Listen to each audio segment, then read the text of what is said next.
Boa noite a todos. Hoje nós vamos dar continuidade com ética médica.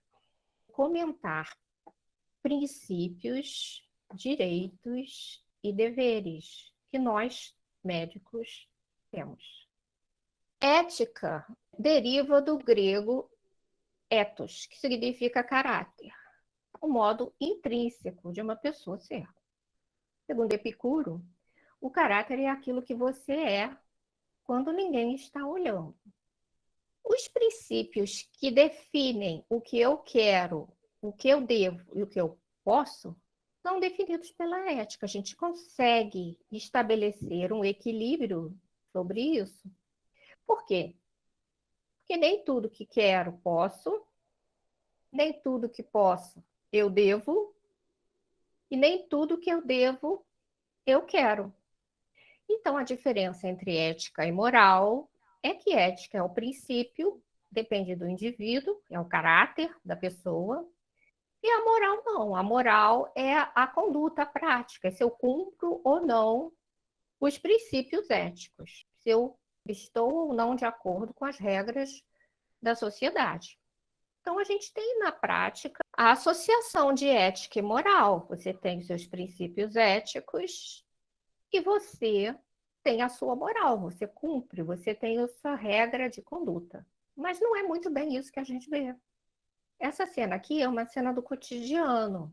Ela viola tanto os princípios éticos quanto a moral. Existe uma lei estadual, que fala que aqueles assentos são reservados para idosos, gestantes, deficientes físicos. Isso é para demonstrar que nem tudo que eu quero eu posso, e que a gente vê muitas condutas que não se coadunam com aquilo que é correto.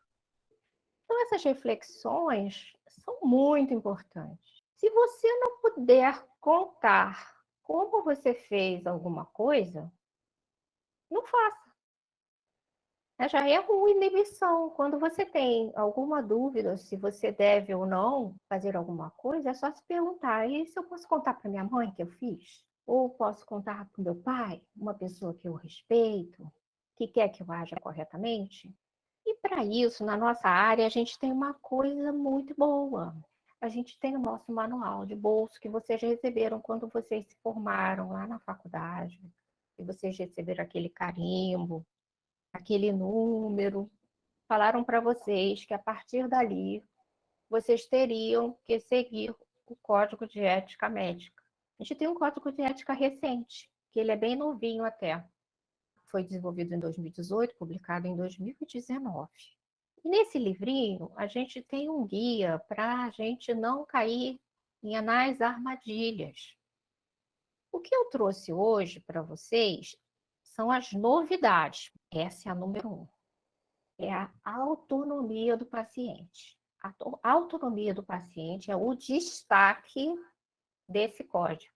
Sempre foi importante a autonomia, mas nessa versão, além de dizerem que é preciso que nós reforcemos a boa relação médico-paciente, eles garantem a maior autonomia ao nosso paciente. Os nossos pacientes não são mais crianças. Eles chegam para a gente já tendo visto tudo na internet. Tem uns que vêm até as etapas dos tempos cirúrgicos. Não tem mais esse negócio de patronizar. Só para vocês terem uma ideia, isso aqui é uma parte do índice do nosso código. Olha aqui a autonomia do médico, quantos artigos são abordados no código. E olha aqui a autonomia do paciente. Presta atenção na quantidade de artigos do nosso Código de Ética Médica que abordam a autonomia do paciente. E a autonomia do paciente, no código novo, recomenda até que a gente obtenha o assentimento de menores de idade em qualquer ato médico a ser realizado, pois a criança tem o direito de saber o que será feito com o seu corpo. Desde que a criança possa compreender, é importante dividir com ela numa linguagem acessível, onde possa haver um entendimento do que precisará ser feito. Antigamente, o médico tinha um poder e uma autoridade indiscutível. O paciente obedecia cegamente. Hoje ele não faz mais isso. A gente já viu que a autonomia precisa ser respeitada.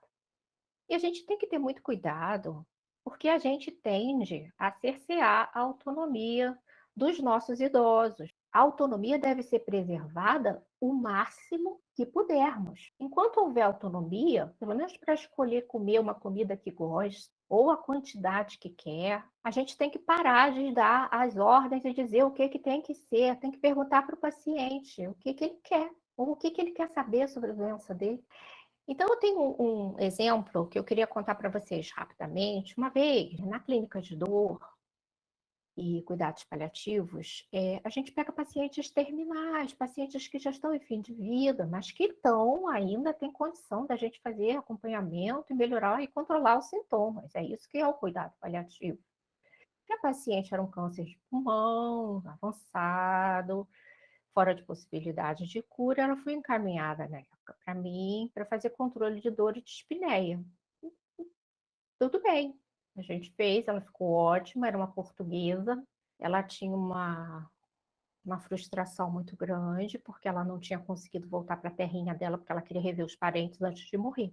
E a filha, muito querida, amantíssima, a gente não tira a autonomia do paciente porque a gente é ruim, às vezes a gente quer proteger. E a filha, não, claro que não, não pode viajar, não pode ir para Portugal. Isso era um motivo, inclusive, dela muito deprimida, ela falava muito pouco, se manifestava assim, ela não falava quase nada nas consultas. E aí eu perguntei por que ela era assim, ela falou que tinha esse desejo, mas que ela nunca poderia realizar.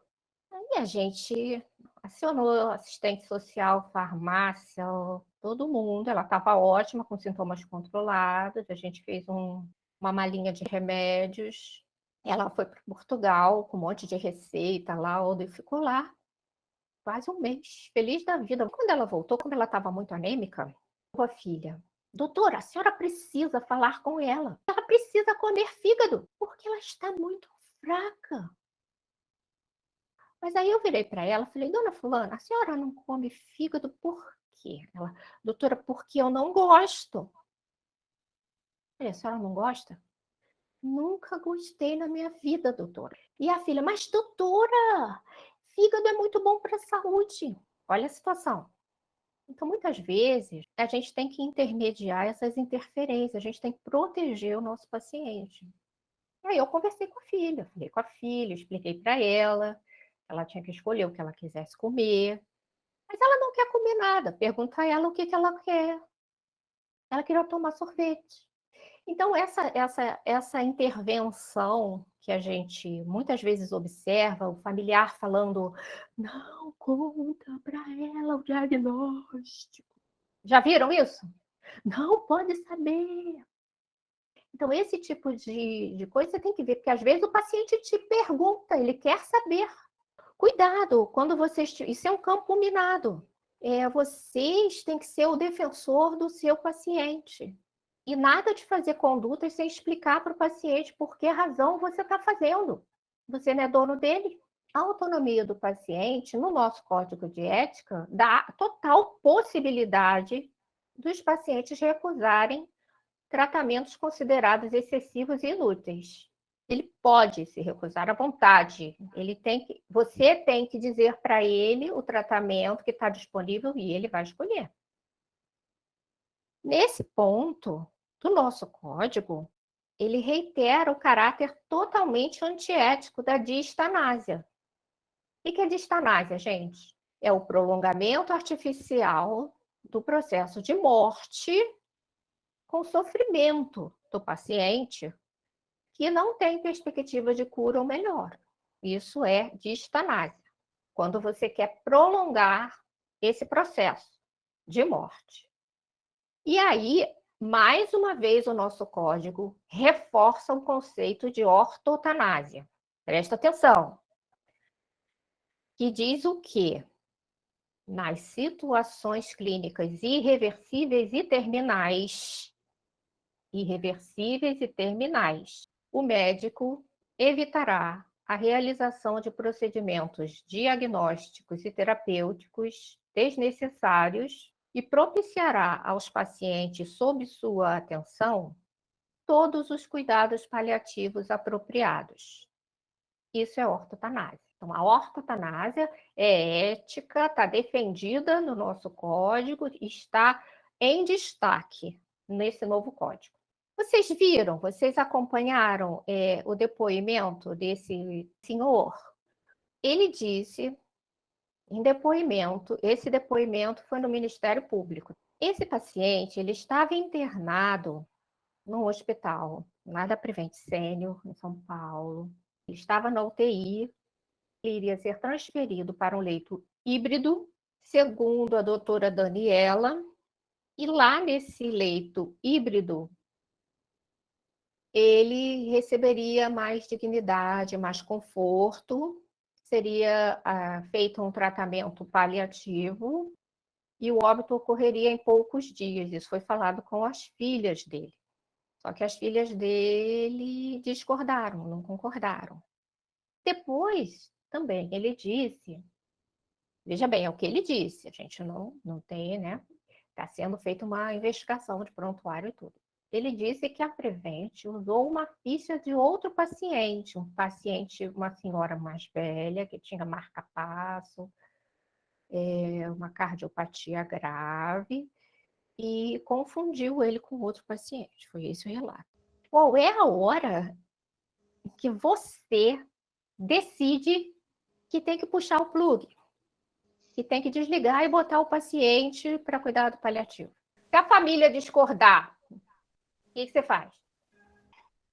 A autonomia, no caso do paciente não poder decidir, quem decide por ele? A gente tem que tentar conversar com a família, explicar que prolongar o sofrimento ou usar técnicas invasivas vão prejudicá-lo. E se a família não quiser? Você vai esperar até a família se convencer? E os recursos? Mas os recursos são finitos. Às vezes você precisa do leito.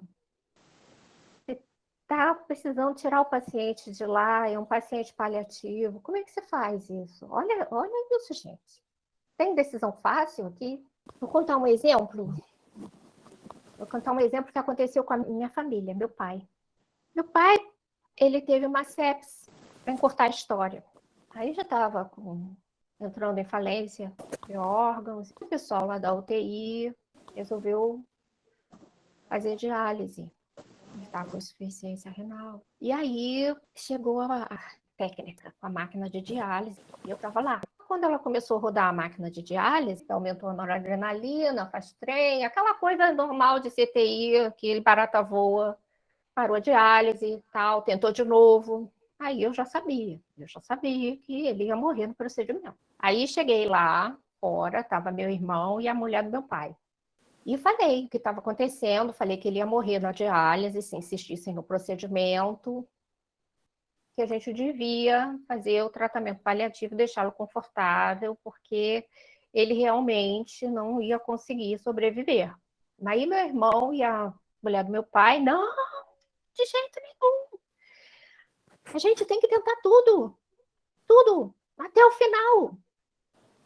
Eu expliquei a condição dele, que toda hora ele chocava e que ele podia morrer. Não. Eu voltei lá para dentro e falei, vai ter que fazer a diálise. Gente, eu era um voto. E eles precisavam de tempo para lidar com os fatos. E aí voltou a moça da diálise, aconteceu aquilo tudo outra vez. Volta, não sei o que. Eu fui lá fora de novo e avisei. Melhor vocês assistirem. Aí o pessoal do CTI deixou, eles viram aquela situação toda, meu irmão viu, saiu chorando, mas entenderam. Porque teve um tempo. Precisa ter um tempo, às vezes, para cair a ficha. E a gente, como médico, às vezes a gente tem que respeitar esse tempo de cada um. No caso da Prevent aqui, foi um erro técnico. O paciente, ele não era para ter sido cessado nenhum tratamento curativo, tanto assim que ele sobreviveu. Ele também teve a história da troca de prontuário, Mas a gente tem que entender que existe sim esse limite e que esse limite, muitas vezes, a gente vai ter que tentar interferir. Eu espero que não aconteça com vocês, na família de vocês, mas se acontecer, eu falei para o meu irmão quando ele estava chorando, a gente foi lá para fora e ele não parava de chorar. E aí eu falei, irmão, quando a gente ama uma pessoa, a gente quer o melhor para a pessoa. Foi só isso que conseguiu mudar o ponto de vista dele.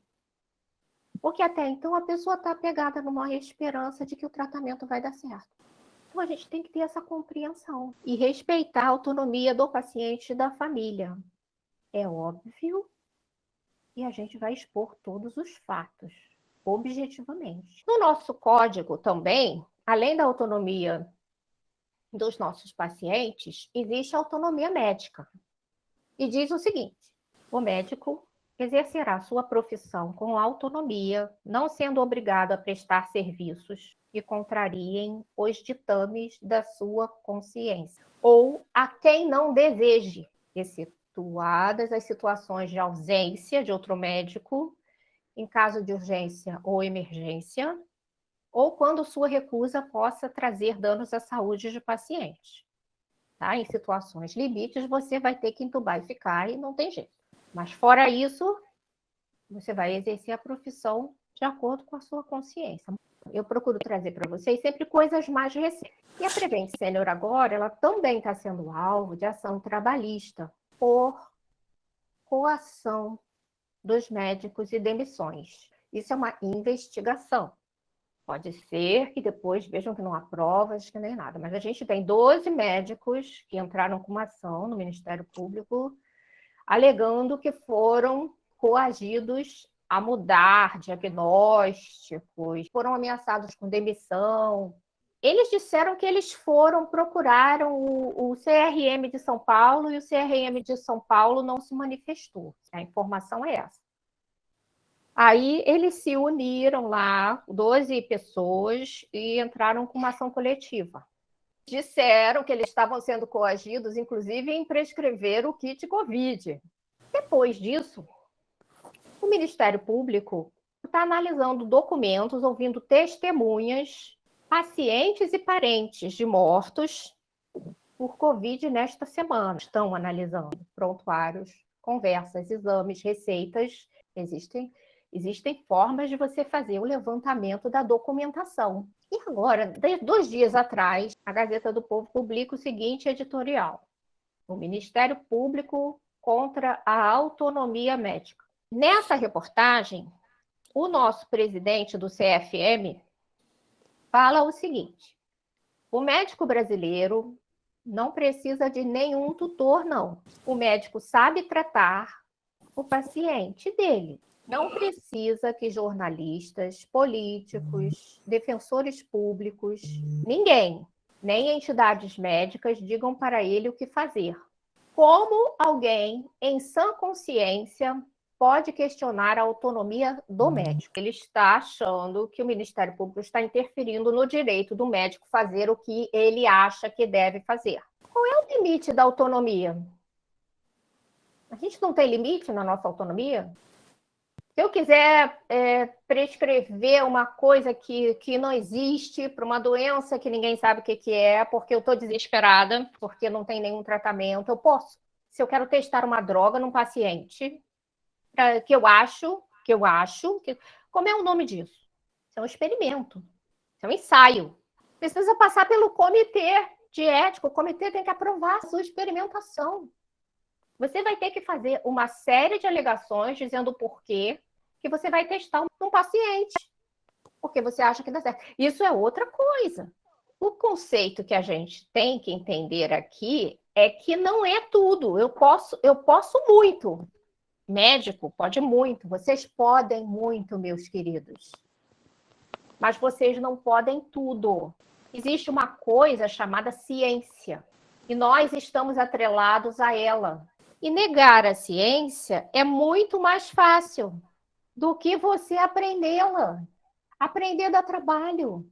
Você vai ter que ler, você vai ter que pegar paper, você vai ter que entender aquilo, vai ter que ficar o tempo todo tentando buscar informação.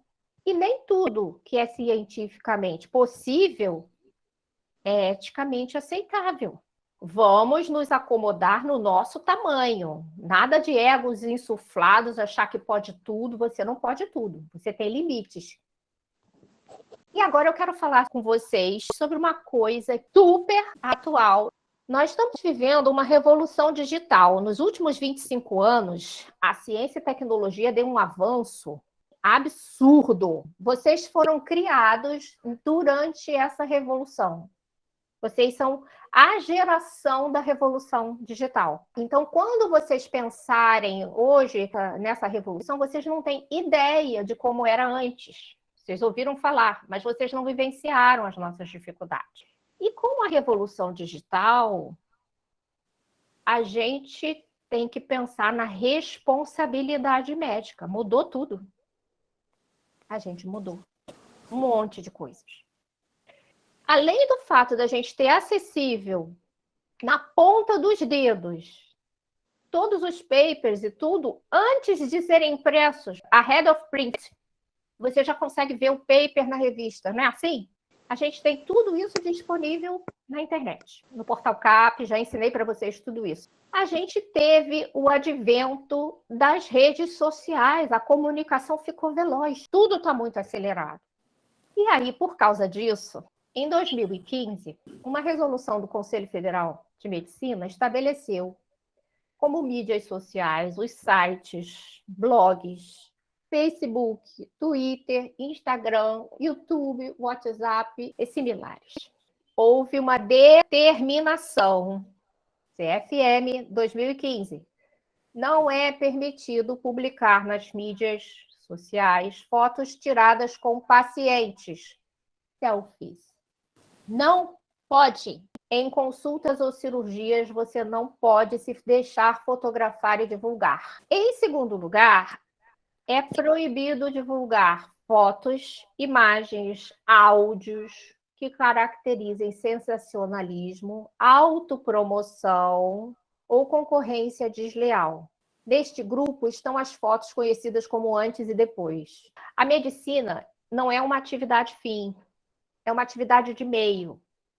Nossa proposta é tratar e melhorar o doente, mas a gente não pode prometer mundos e fundos. E é aí que entram esses problemas. Porque tem muita gente que se autopromove em sites, em blogs. E em 2017, ficou estabelecido que o WhatsApp pode ser utilizado para comunicação entre médicos e pacientes, mas em caráter privativo, para enviar dados ou tirar dúvidas, bem como em grupos fechados. Grupos você pode de especialistas ou do corpo clínico de uma instituição. Mas presta atenção, todas as informações são confidenciais.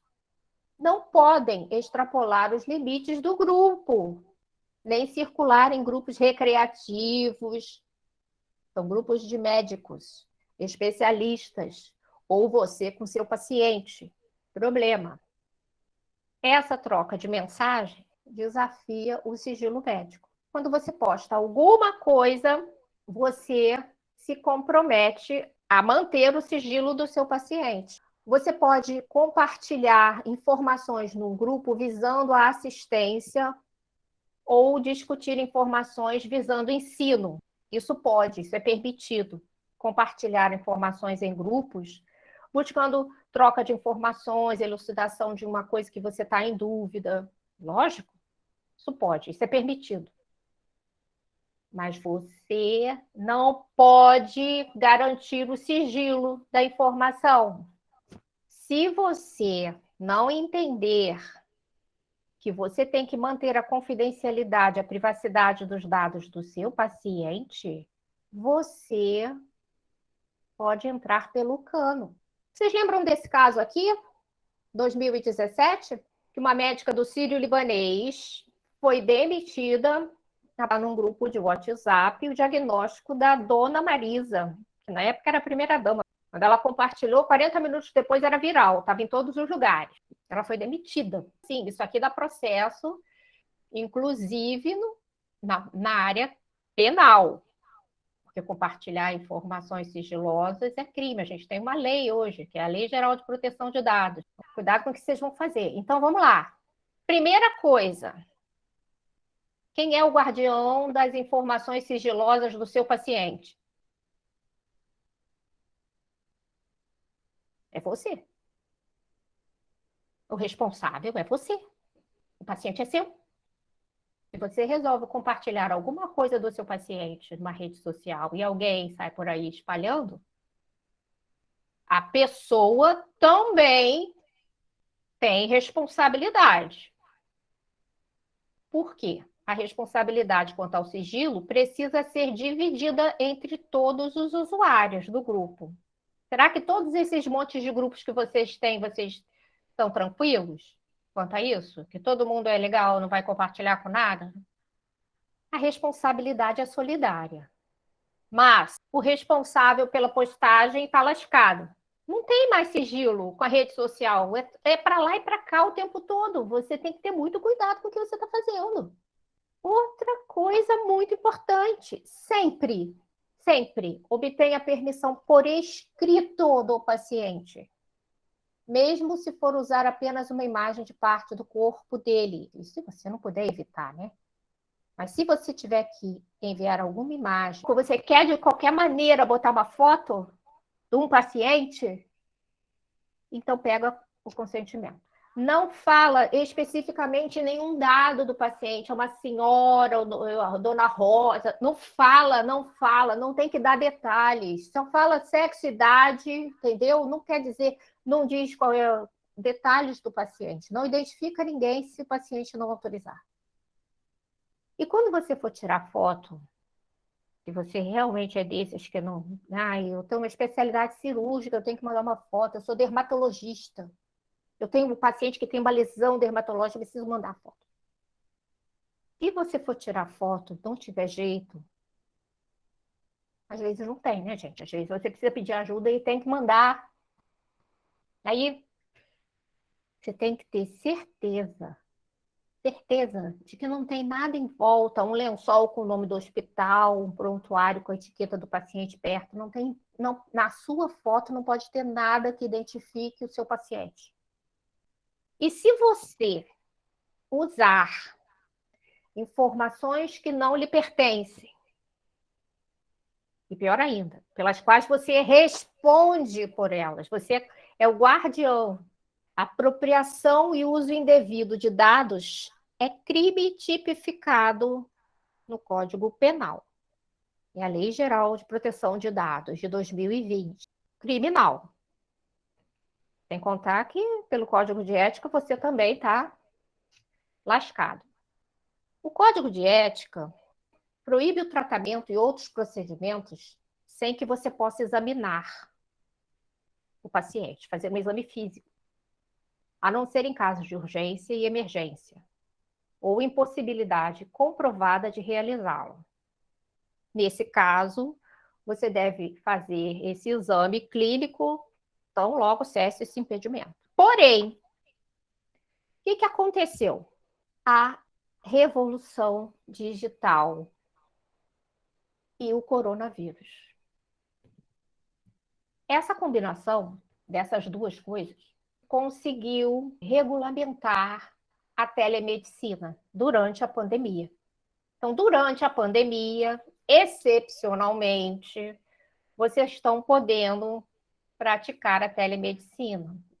Aí sim, nesse caso, pode ser feita consulta, exames e tal, sem examinar o paciente, de forma remota. Então, a telemedicina veio a regulamentação dela por conta da própria pressão da pandemia. De qualquer modo, existem especialidades que não podem prescindir do exame clínico, né? Que vai ser um cardiologista, um pneumologista, um neurologista. Dicas: leia, estude, se aprimore. Fale a verdade. Respeite a privacidade dos outros. Proteja as informações confidenciais. Obtenha consentimento para fazer intervenções. Quaisquer intervenções, pegue o consentimento. Quando você for solicitado, quando tiver um colega em angústia, ajuda.